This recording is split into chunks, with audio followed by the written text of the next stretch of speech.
এবার ফাঁস হলো আসল ঘটনা। সুইজারল্যান্ডের আসিফ নজরুলকে হেনস্থা কেন বাধা দেয়নি তার সঙ্গে থাকা শ্রম কাউন্সিলর ও লোকাল স্টাফ।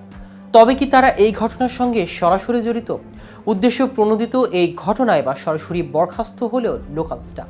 তবে এই ঘটনায় মূলত কাদের যোগ সাজানো রয়েছে এবং জড়িত বাকিদের বিরুদ্ধে কোনো ব্যবস্থা নেওয়া হয়েছে কিনা, কি বলেছেন সরকার, তা নিয়ে বিস্তারিত থাকছে আজকের প্রতিবেদনের বাকি অংশে।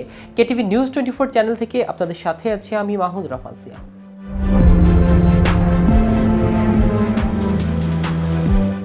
জেনেভায় আসিফ নজরুলের সঙ্গে ঘটে যাওয়া ঘটনাকে উদ্দেশ্য প্রণোদিত বলে মনে করেছেন সরকার।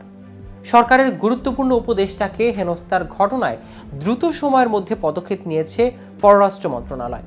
উপদেষ্টার সঙ্গে প্রোটোকল থাকার পরও কেন এমন ঘটনা ঘটল এবং এর সঙ্গে কাদের যোগসাজশ রয়েছে তা জানতে চেয়েছে সুইজারল্যান্ডের জেনেভার বাংলাদেশ দূতাবাস ও স্থানীয় মিশনের কূটনৈতিক পত্রের মাধ্যমে ব্যাখ্যা চেয়েছে মন্ত্রণালয়।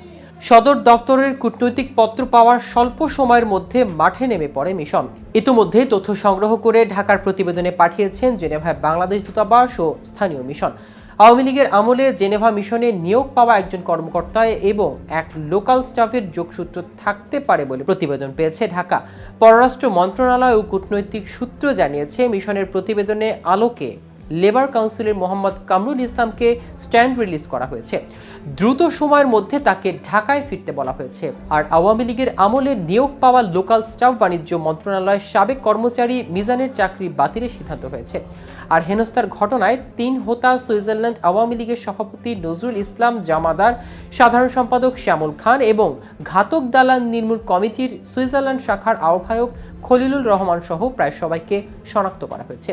তাদের বিরুদ্ধে আইনানুগ ব্যবস্থা গ্রহণের প্রক্রিয়া শুরু করা হয়েছে। পররাষ্ট্র মন্ত্রণালয় সূত্রে জানা গেছে, জেনেভায় আসিফ নজরুলকে হেনস্থা করায় সম্প্রতি বিদেশে বাংলাদেশের সব মিশনের জরুরি পরিপত্র পাঠানো হয়েছে।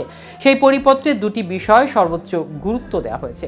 প্রথমত, সরকারের গুরুত্বপূর্ণ ব্যক্তিবর্গের বিদেশে সফরকালে যথাযথ প্রোটোকল ও নিরাপত্তা নিশ্চিত করা। দ্বিতীয়ত, যে কোনো অনাকাঙ্ক্ষিত পরিস্থিতি এড়াতে রাষ্ট্রদূত সহ মিশনের কর্মকর্তাদের সর্বোচ্চ চেষ্টা করতে হবে। প্রসঙ্গত, গত 7 নভেম্বর আসিফ নজরুলকে হেনস্থা করা একটি ভিডিও সোশ্যাল মিডিয়া ছড়িয়ে পড়ে। ভিডিওতে দেখা যায় একদল লোক আসিফ নজরুলকে ঘিরে ধরেন। তারা তার সঙ্গে উত্তেজিত ভাষায় তর্ক করেছেন, বারবার প্রশ্ন করেছেন, আপনি মিথ্যা বলেছেন।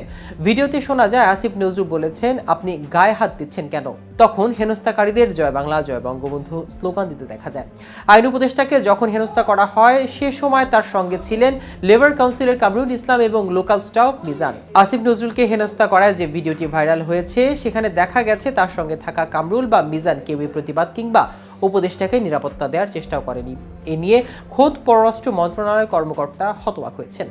তাদের কেউ কেউ বলেছেন তারা কেন কোনো প্রতিবাদ কিংবা উপদেষ্টার নিরাপত্তা দেওয়ার চেষ্টা করেনি, এটি বড় প্রশ্ন। দর্শক, আজ এ পর্যন্তই। সারা দেশের নিত্য নতুন সকল আপডেট পেতে কেটিভি নিউজ 24 এর সাথে থাকুন।